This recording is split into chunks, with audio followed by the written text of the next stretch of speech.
Avalokiteshvara has been discussed at some length, but mostly from the point of view of specific iconographic subjects. So we haven't really talked about it from the point of view of study topics. Now, study topics is important because it gives kind of an overview of really the broad field of Avalokiteshvara. So really there's only four key points here. The first is description, the second is names, the third is narrative figures, and the fourth is deity figures. So in terms of a general description, Avalokiteshvara is a male student of Shakyamuni Buddha from the Mahayana sutra literature. Then, in Vajrayana Buddhism, he's promoted to the function of a meditational deity, and that's in the Tantra literature. He's extremely popular in Vajrayana, and there are scores, if not 100, different forms of iconographic forms of Avalokiteshvara. So that's the basic description. Now, in terms of names, there's a lot of different names used for this figure. There's Avalokiteshvara, which means like the all-seeing, universal Lord of the world. But then we can use just the front part of the name, Avalokita. We can also use just the ending part of the name, Lokeshvara. Then we can also use Lokanatha, Mahakarunika, and then Padmapani is commonly found as well. So we have at least 6 names that are really quite common. Now, moving on to narrative figures. Now, this is quite important because the two most important things to understand about Avalokiteshvara art is the difference between narrative figures and deity figures.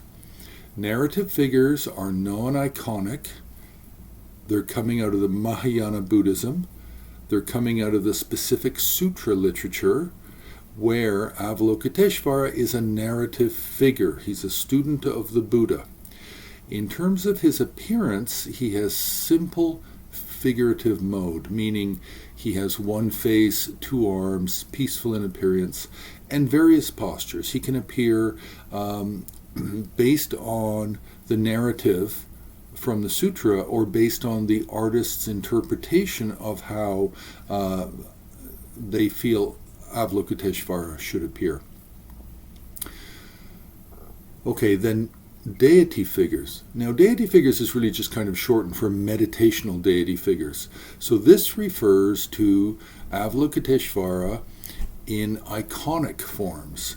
Iconic forms means fixed iconographic forms. So iconic, coming out of Vajrayana Buddhism, specifically the Tantra literature.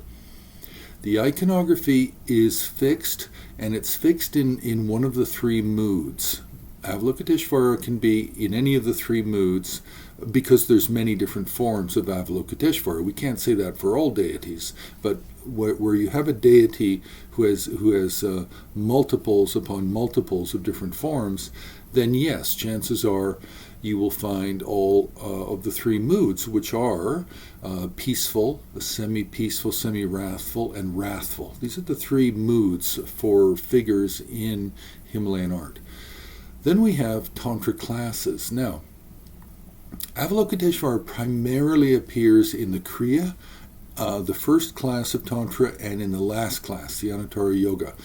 But he can be found in the Charya and the Yoga very commonly as a secondary figure, so a figure within a mandala construction. Now, next we have the figurative mode. Now, figurative mode is a bit of an odd term, but we may come up with a different way of expressing it, but right now just figurative mode. What it means is it's a reference to deities and to general appearance. So there's 3 figurative modes: simple, complex, and universal. Simple means 1 face, 2 arms, just simple in appearance. Complex means multiple faces and heads, multiple arms, possibly legs, and a consort. And all of these these iconographic characteristics have symbolic meaning. Now, universal figurative mode means that there's 1,000 or 3,000 or 5,000 heads, 10,000 arms. It's just beyond imagination, beyond visualization, beyond most people's concentration, and beyond the ability to actually assign a detailed symbolic iconographic meaning. So these are the three modes of appearance, and Avalokiteshvara has all three modes. So this is just a very quick introduction to the study topics for Avalokiteshvara. It's important you press the like button. It's important that you subscribe because it helps our algorithms. But if you want to help support the work we do, you can join HAR on Patreon for longer videos, exclusive essays and articles, and exclusive images.